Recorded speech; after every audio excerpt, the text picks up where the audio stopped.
Hello दोस्तों, welcome to the Tutor Lab classes. Today we will take the 11th physics unit laws of motion. These laws of motions, this is the basic concept of the one of the important concept of the physics. क्योंकि motion this is very closely related to the every activities. तो आज हम जो Newton's के basic नियम है इसका जो पहला पार्ट है वो करेंगे. Let me start it. Laws of motion.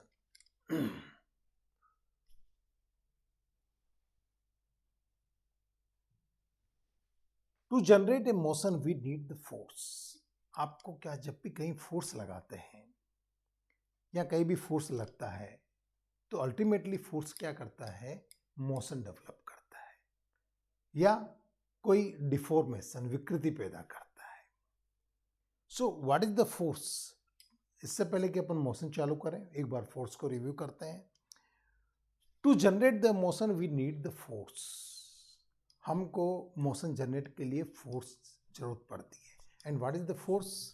Force is something when applied on a body. बल क्या है? बल जब भी किसी पे लगता है या फोर्स जब भी किसी पे लगता है तो क्या करता है? वो दो तीन काम करता है. या तो कोई वस्तु जो रुकी हुई होती है उसको वो गति में ले आता है, या कोई जो चल रही होती है उसको रोक देता है, या उसकी शेप में साइज में डिफॉर्मेशन पैदा कर देता है. So force is something when applied because you cannot touch the force but you can feel the force. So when the force is applied, either it create the motion in the body or it stop the moving body or it deform the shape of the body. तो motion ये है जो कि जब किसी पे लगाया जाता है तो ये घटनाएं होती है. And the concept of force is also given quantitative description of interaction between the two bodies और a body and the environment. ये जो बल होता है ये दो पिंडों के, दो वस्तुओं के बीच में इंट्रैक्शंस जो होता है फोर्सेज का, वो आपको यह बतलाता है कि एनवायरमेंटल से कैसे रिएक्ट कर रहा है, दूसरी बॉडी से वो कैसे रिएक्ट करता है. If you go in details, the forces basically defined in the two categories. Forces are defined in the two categories. The forces are of two types. One are the contact forces, second is the non-contact forces. बल दो तरह के बताए गए हैं. एक तो वो है जो संपर्क बल, संपर्क में आने पे या कांटेक्ट में आने पे काम करता है.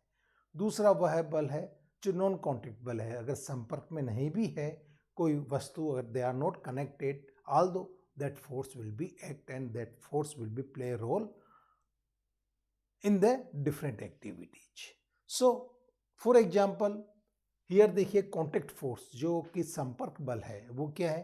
Your muscular force. आप जब इसको टच में आते हैं, धक्का देते हैं तो मस्कुलर फोर्स आपका, that is the example of contact force. The force of friction जो घर्षण बल है जो दो सतहों के बीच में लगता है, वो कब लगता है? जब वो सतहें आपस में संपर्क में होती है, कॉन्टेक्ट में होता है. टेंशन फोर्स, टेंशन फोर्स तभी होगा जब तनाव होगा, जब संपर्क में होगा. विस्कोस फोर्स, विस्कोस फोर्स जो आपका शान बल होता है वो भी तभी होगा जब वो संपर्क में होगी चीजें, जब फ्लूइड कोई बॉडी के संपर्क में होगा. But non contact forces are there just like a magnetic force. Magnetic force दो नॉर्थ पोल साउथ पोल कहीं पे भी हो उनके बीच में एक फोर्स रहेगा. इलेक्ट्रिक फोर्स, इलेक्ट्रिक फोर्स दो चार्जेज हैं, अपोजिट है या लाइक चार्जेज हैं, then the electric forces are there. So what is the force? Force is something when applied it changes the state of the body. And forces कितने तरह के होते हैं? Contact forces and non-contact forces. Basically in the general category they can be categorized in the two categories. Now let me start the motion, laws of motion. Because this force generate the motion, तो force आपको idea होना चाहिए तभी आप motion पर आप पढ़ पाएंगे, अच्छी तरह समझ पाएंगे उसको. मोशन, अब गति की जब से व्यक्ति पैदा हुआ है वो मोमेंट ही देख रहा है तो उसके मन में जिज्ञासा थी कि गति क्या है, कैसे कंट्रोल होती, इसकी व्याख्या कैसे कर सकते हैं, इसको डिफाइन कैसे कर सकते हैं. So the study of the motion is started is before the Christ. Documentally, ये है आपका डॉक्यूमेंटली स्टडी कब स्टार्ट हुई है, जबकि उसको व्याख्या करना स्टार्ट कर दिया है. सी द अरस्तु फालेसी. अरस्तु ने क्राइस्ट के 384 साल पहले नियम प्रतिपादित किए और उन्होंने उसको लिखित व्याख्या, मोशन की लिखित व्याख्या करने का प्रयास किया और उन्होंने कुछ नियम दिए. क्या कहा? Bodies are ideally in rest and keep a body in uniform motion, we need a continuous force. देखिए क्या कहता है कि वस्तुएं साधारणतः स्थिर अवस्था में रहती है. यदि किसी वस्तु को तुम्हें गतिमान रखना है तो उस पर एक नियत बल लगाना पड़ेगा. You have required a constant force to keep a body in a uniform motion. यदि वस्तु कोई रुकी हुई है तो कोई इश्यू नहीं है, ये रुकी रहेगी, ये रुकी रहेगी. लेकिन यदि ये स्टॉप्ड है तो स्टॉप्ड ही रहेगी, इसमें तो कोई दिक्कत नहीं है.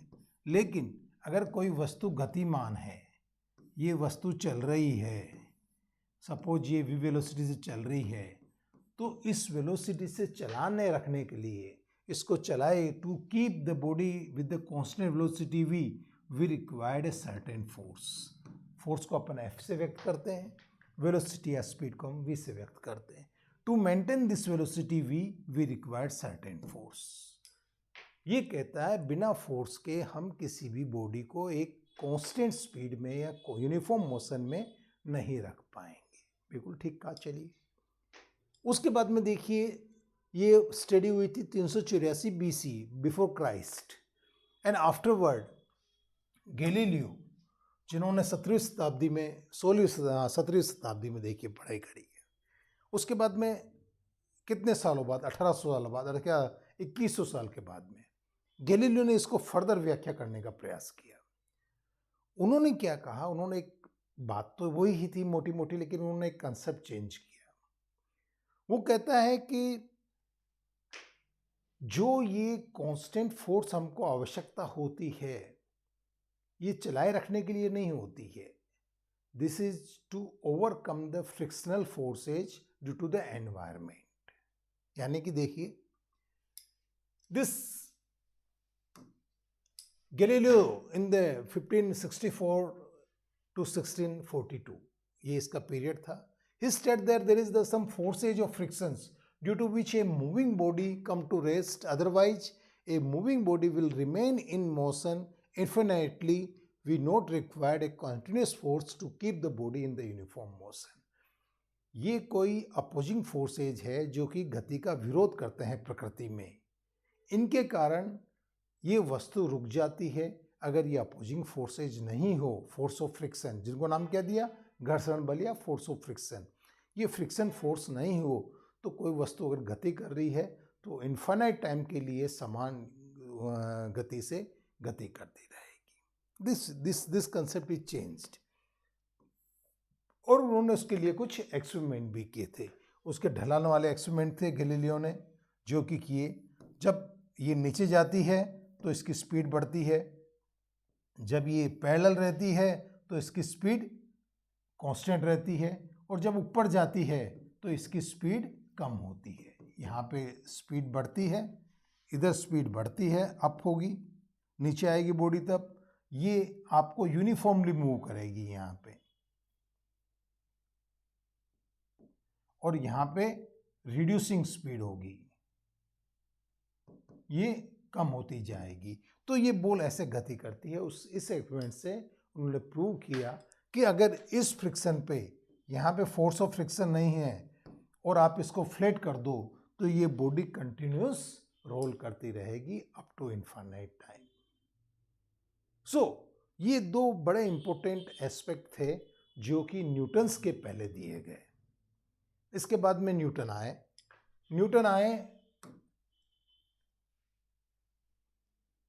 18वीं सदी में, 17वीं अंत में और 18वीं के आरंभ में न्यूटन्स आए. एंड सिस्टमेटिकली उन्होंने कुछ नियम प्रतिपादित किए। जो दो बातें थी वो सत्य थी मोटे तौर पे तो, लेकिन उनको समझाया, उनको विस्तृत जो डिटेल्स में बताया वो न्यूटन ने बताया। सो यहाँ से एक सिस्टमेटिक स्टडी चालू होती है मोशन की, that is the Newton's, that these laws are known as the Newton's laws of motion. ये नियम क्या कहलाते हैं? Newton's laws of motion. 3 नियम दिए न्यूटन ने। पहला नियम है लॉ ऑफ इनर्शिया और जड़त्व का नियम। सेकंड लॉ है लॉ ऑफ फोर्स और बल का नियम। And third one was law of action to reaction, क्रिया प्रतिक्रिया का नियम। ये 3 नियम हैं, बहुत बेसिक नियम है। They are very simple but very important to understand.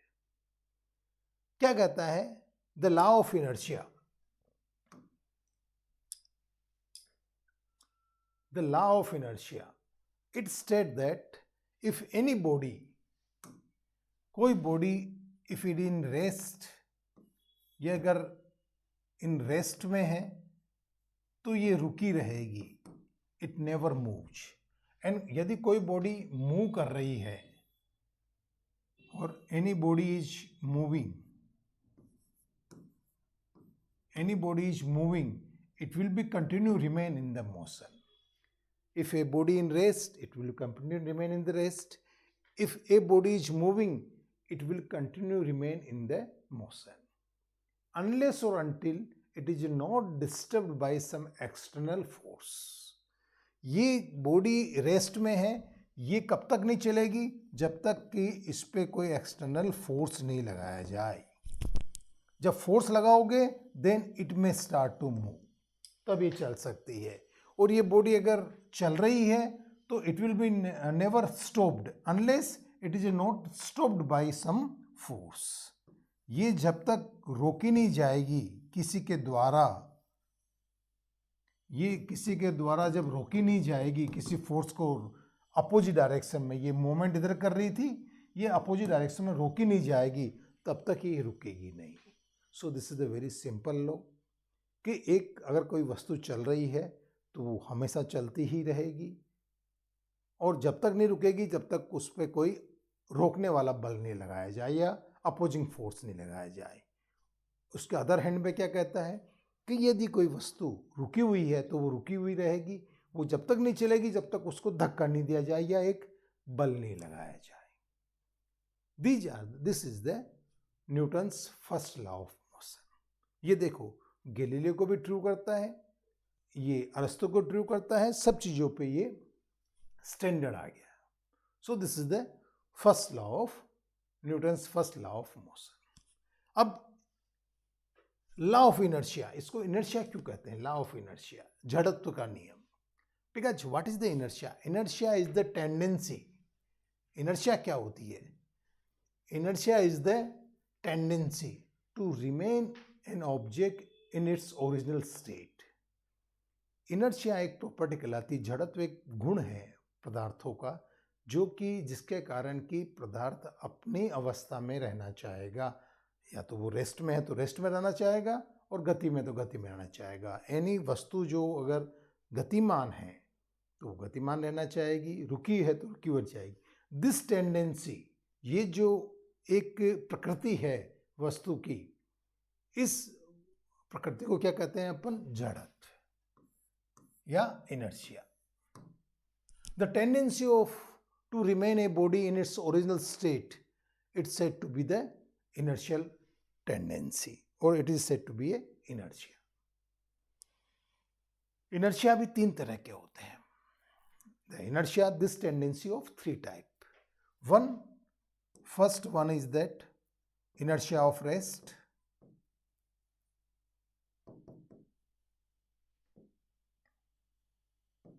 second inertia of motion,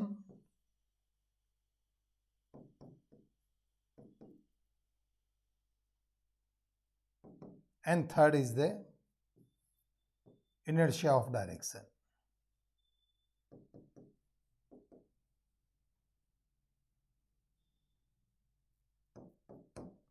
There are 3 types of inertia। और ये इनर्शिया के कारण ही डिफरेंट डिफरेंट एग्जाम्पल होते हैं। क्या होता है, किसी फल का पेड़ से गिरना, एथलीट होता है वो जंप लेता है तो उसके पहले वो दौड़ के आता है। जब कोई पैसेंजर चलती बस से उतर जाता है, when a person jumped from a forwarding a bus, तो उसको उसकी दिशा में भागना पड़ता है, बस की दिशा में चलती बस से उतरते के बाद में, अदरवाइज वो गिर जाएगा। एंड चौथा, जैसे आपका जो टायर है, जब गाड़ी चलती है तो जो उसकी मिट्टी चिपकी होती है वो पीछे की तरफ फेंकती है, the throwing of mud from the running wheel. ये डिफरेंट एग्जाम्पल्स है। ये क्यों होता है? ये सारी प्रॉपर्टी होती है due to inertia of an object, जड़त्व के कारण होती है। And this inertia is of three types: inertia of rest, inertia of motion, inertia of direction. They are the different example for this one. आइए एक बार इसको समझ लेते हैं।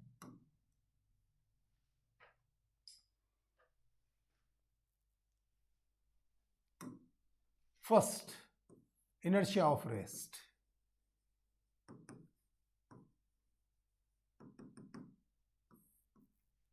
फॉलिंग, इसका बेस्ट एग्जाम्पल है सिंपल, फॉलिंग ऑफ फ्रूट्स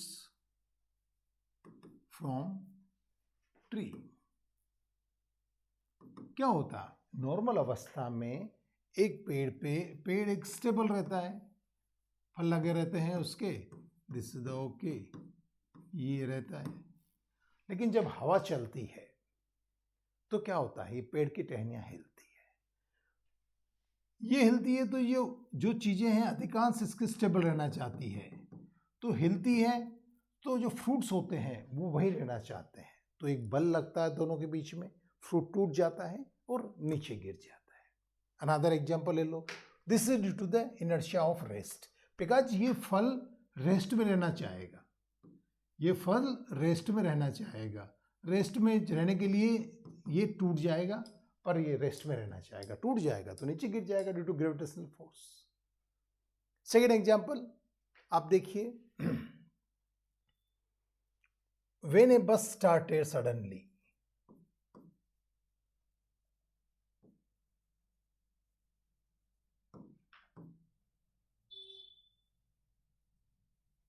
जब कोई बस सडनली स्टार्ट होती है तो पैसेंजर पीछे गिरता है। क्यों गिरता है? कि वो पैसेंजर वहीं रहना चाहेगा। जब वो जगह छोड़ता है, बस आगे मूव करती है, पैसेंजर यहाँ है तो ये यहीं रहना चाहेगा, तो क्या होता है, उसकी जो बॉडी का नीचर हाफ होता है वो कांटेक्ट में होता है बस के, तो वो तो चल देता है, जो अपर हाफ होता है वो फ्री होता है, लिहाजा वो पीछे झुक जाएगा। तो when a bus started suddenly the passenger lean towards the backward direction, तो पैसेंजर पीछे की तरफ झुकता है, this is due to the inertia of rest. These are the two example of the inertia of rest. Second आता है आपका inertia of motion.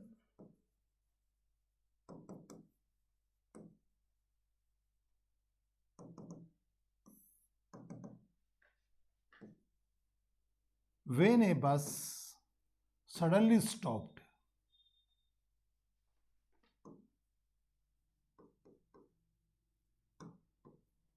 the passenger fall in forward direction.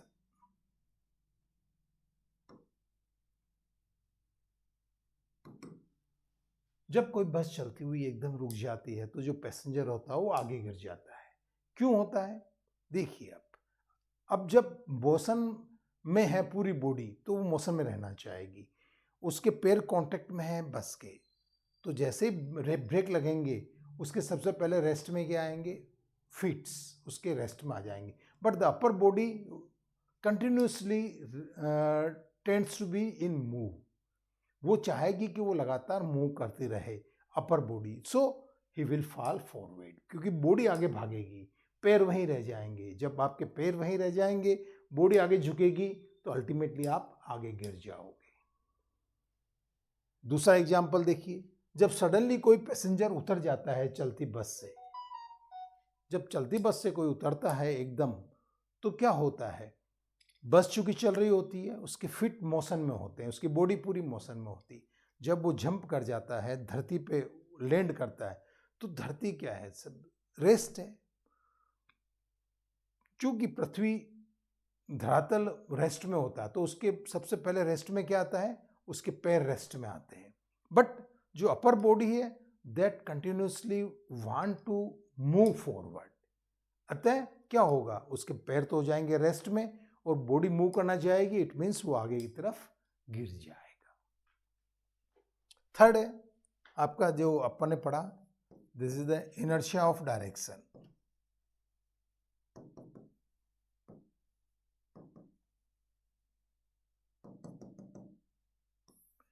Inertia of direction, जब एक wheel घूमता है, एक पहिया घूमता है, तो इसके घूमने की डायरेक्शन क्या देते हैं। इस पॉइंट पर अगर कोई रस्सी घूम रही है, अपने एक पत्थर बांध के इस पे घुमा रहे हो, तो इस पॉइंट पे डायरेक्शन क्या रहती है, टुवर्ड्स द टेंजेंट। ये कोई यहाँ पॉइंट है, इधर ये घूम रहा है, तो इस पॉइंट पे डायरेक्शन क्या रहती है, टुवर्ड्स द टेंजेंट, टेंजेंट की तरफ डायरेक्शन रहती है।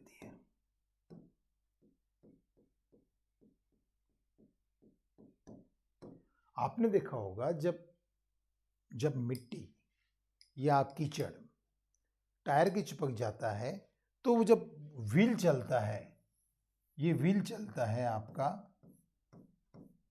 तो ये अगर ये व्हील यूं जा रहा है, तो ये इधर की तरफ फेंकता है। जो कीचड़ है आपका, वो इधर की तरफ फेंकेगा। क्यों फेंकेगा, बिकॉज जिस डायरेक्शन में ये जा रहा होता है, ये उसी डायरेक्शन में रहना चाहेगा। ये किसी पॉइंट पे यहाँ पे बार बार मुड़ना पड़ रहा है, इसको बार बार घूमना पड़ रहा है। जिसको बार बार घूमना पसंद नहीं आएगा किसी भी ऑब्जेक्ट को, वो चाहेगा कि मैं यहाँ से फ्री हो जाऊं, तो उसको बार बार घूमने में वो कभी भी छूटेगा यहाँ से, तो सीधा टेंजेंट की तरफ पीछे फेंकेगा वो। So this throwing of mud from a tire, running tire, along the tangent is due to the inertia of direction or directional inertia. आप जब आप ये देखोगे कि जब चाकू तेज करने वाला आता है, तो उसका एक व्हील होता है जिसपे वो रब करता है, तो आग भी निकलती तो टेंजेंट जाती, सीधी जाती है। This is due to the inertia. जो उसके पार्टिकल होते हैं जलते हुए, वो जाएंगे ड्यू टू द इनर्शिया, उसके पैरेलल जाएंगे। So these are the example of different inertias. So law of inertia, when a body in rest, it will continue like to remain in the rest, while something is moving, it continue like to move unless or until it is not disturbed by some external forces. This is the Newton's first law of motion. Now next is that Newton's second law of motion.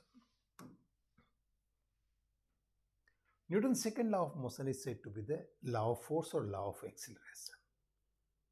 Acceleration क्या होता है,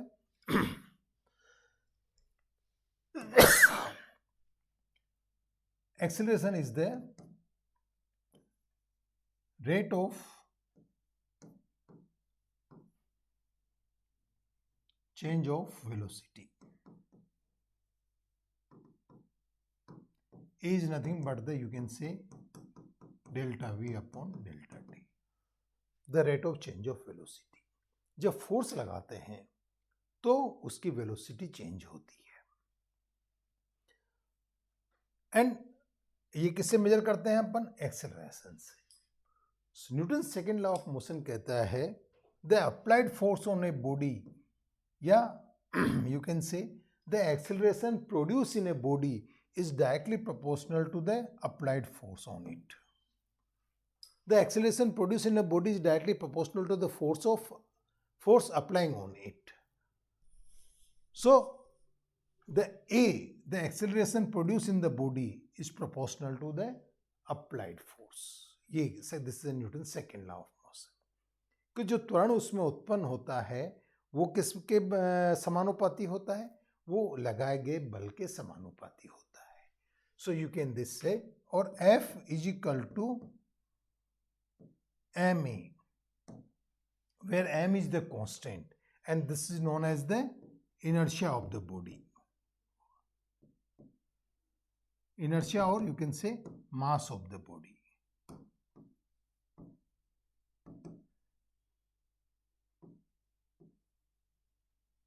आपका inertia किससे major होता है? मास से.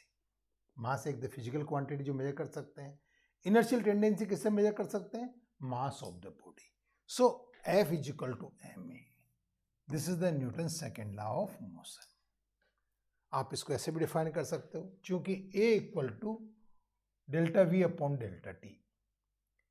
So you can say this is the second, this is the first. From the first you can say, first and second you can say F is equal to m delta V upon delta T, or you can say this is the m delta V divided by delta T, and m delta V is nothing but what? This is the m delta V, ये आपका होता है change in m into v is the momentum. ये कहलाता है mass into velocity is the momentum. If there is a delta v change in the velocity, it is said to be the delta p is the m into delta v. So from equation third, you can say from third, this is the delta P upon delta T. So F can be defined as the delta P upon delta T.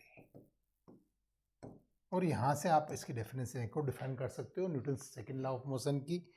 The force is equal to the rate of change of momentum, or the rate of change of momentum of an object is directly proportional to the applied force. The force can be defined as the rate of change of momentum. So this is the Newton's second law of motion. The unit, what is the unit? क्या हो जाएगी इसकी force की? Mass into acceleration. So this is the unit is the kg meter per second square, and this kg meter per second square because इसकी क्या m into ए. आप ये देखिए, मास की हो गई m किलोग्राम, ए की हो गई metre per second square. So metre per, this is known as the newton. इसको क्या कहते हैं अपन? न्यूटन. इसको हम न्यूटन से डिफाइन करते हैं. तो m के ऐसा यूनिट क्या है इसकी? ऐसा यूनिट है इसकी न्यूटन. और सीजीएस में यूनिट क्या है? अर्ग. सॉरी, सीजीएस में यूनिट है डाइन.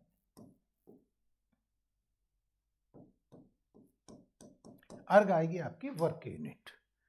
सो ऐसा यूनिट है न्यूटन्स, एंड सीजीएस यूनिट है वर्क फोर्स की dine.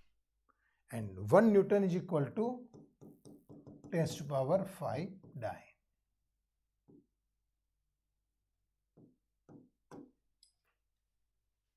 So this is the about the Newton's second law of motion. Now next is the Newton's third law of motion.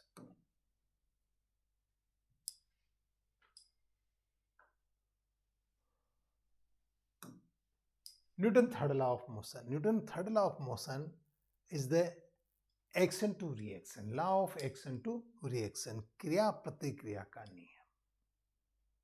What is this? When we are applying a force on an object, it means this is the action. At the same time, when we are applying the other object, the forward object also put a force on the reverse side. So, ये कहता है कि so this state that to every action there is the equal and opposite reaction. Just like आप व्यक्ति चलता है,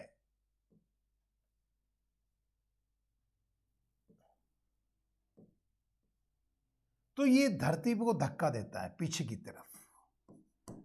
ये क्या करता है? पुश करता है धरती को पीछे की तरफ.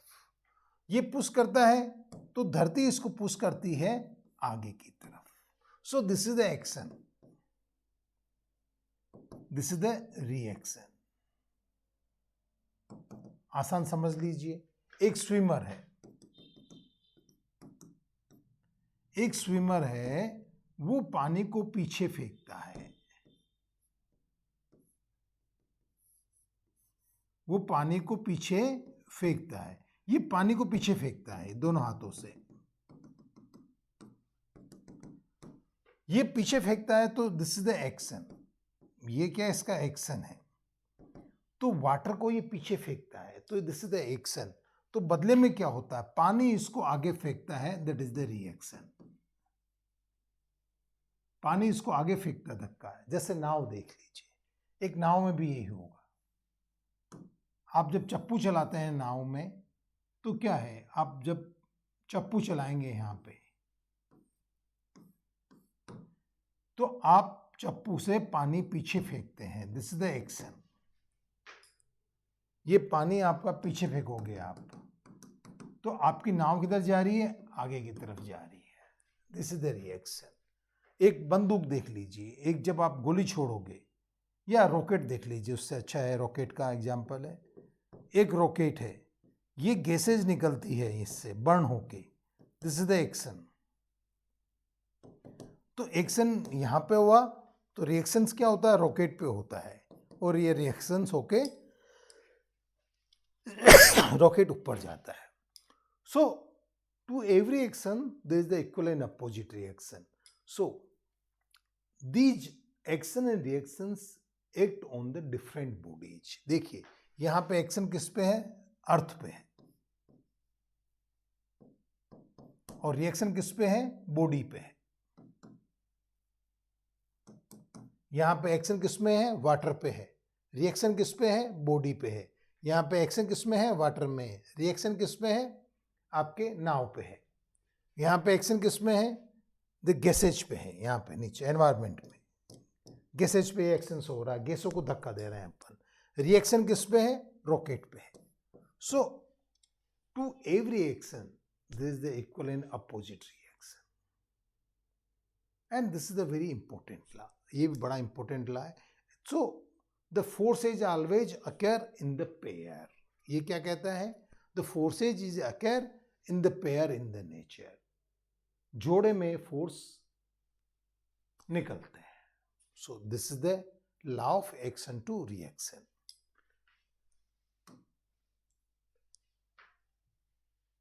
समरी, जो अपना ये पार्ट हुआ इसकी एक्सप्लेन देख लीजिए। For the laws of motions initially, अरिस्तु ने कहा कि किसी को भी वस्तु को गति में रखने के लिए हमें लगातार एक फोर्स रखना पड़ेगा, तब जाके वो समान गति में मेंटेन रहेगी।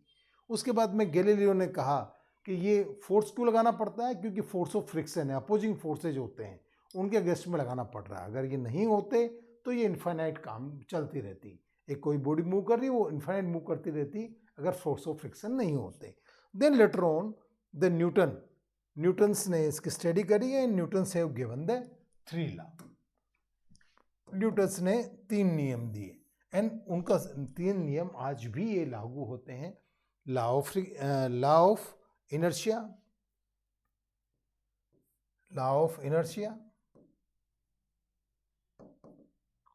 लॉ ऑफ फोर्स और law of acceleration, and law of action to reaction.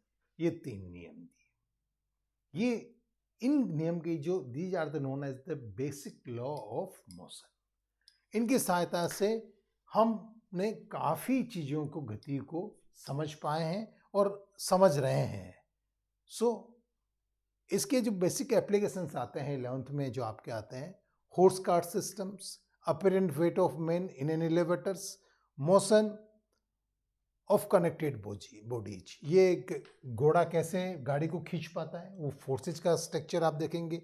Apparent weight of a body, एक एलिवेटर जब एक लिफ्ट होती है उसमें व्यक्ति का कैसे रहता है, वेट कैसे मेजर होता है, ये आप इसमें पढ़ेंगे। और मोशन ऑफ कनेक्टेड बॉडीज, जब आप पुल्ली से 2 बॉडी मान लेते हो, एक बॉडी इधर बांध देते हो, एक बॉडी इधर बांध देते हो, तो इनका मोमेंट कैसे रहेगा। या आप एक टेबल पे आपने ऐसे पुल्ली बना के कोई बॉडी बांधी, तो इसका मोमेंट कैसे रहेगा। So these are the examples. In the next session we will do the applications of basic law of Newton's laws of motion. Thank you. Please subscribe so you can get my next lesson on time. Thank you very much. And एक और चीज़, अगर आपको question answer की test series चाहिए जो कि CBSE के लिए भी है, JEE के लिए है, नीट के लिए है, और भी बहुत सारे एग्जाम्स के लिए, ND के लिए है, MBA के लिए है, just download my app tutorlab.com. आप गूगल प्ले से डाउनलोड कर सकते हैं और टेस्ट सीरीज कर सकते हैं. If you have any doubt please comment me, so I will accordingly I prepare my videos. Thank you for watching me.